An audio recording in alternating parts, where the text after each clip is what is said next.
செவ்வாய்க்கிழமை பசுமாட்டுக்கு இந்த ஒரு பொருளை தானமாக கொடுத்தால் உங்களுடைய கடன் சம்பந்தப்பட்ட பிரச்சனைகள், நிலம் சம்பந்தப்பட்ட பிரச்சனைகள், வீடு சம்பந்தப்பட்ட பிரச்சனைகள் எல்லாம் காணாமல் போகும். மனிதர்களாக பிறந்த ஒவ்வொருவருக்குமே கஷ்டங்கள் இருக்கத்தான் செய்கிறது. யார் ஒருவர் அந்த கஷ்டத்தை எல்லாம் கடந்து வாழ்க்கையில் முன்னேற வேண்டும் என்று நினைத்து பிரச்சினைகளை எதிர்கொண்டு போராடி வருபவர்களே வாழ்க்கையில் ஜெயிக்கின்றனர். உங்களுடைய வாழ்க்கையும் போராட்டத்தில் நகர்ந்து செல்கிறதா? இந்த ஆன்மீக பரிகாரத்தை செய்யுங்கள். பசுவில் 30 முக்கோடி தேவர்களும் இருப்பதாக சாஸ்திரம் சொல்கிறது.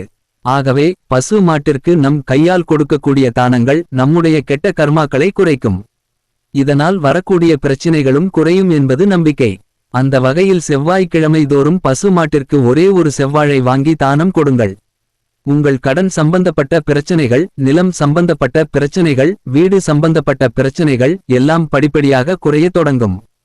தொடர்ந்து அந்த பரிகாரத்தை செய்து வரவும்.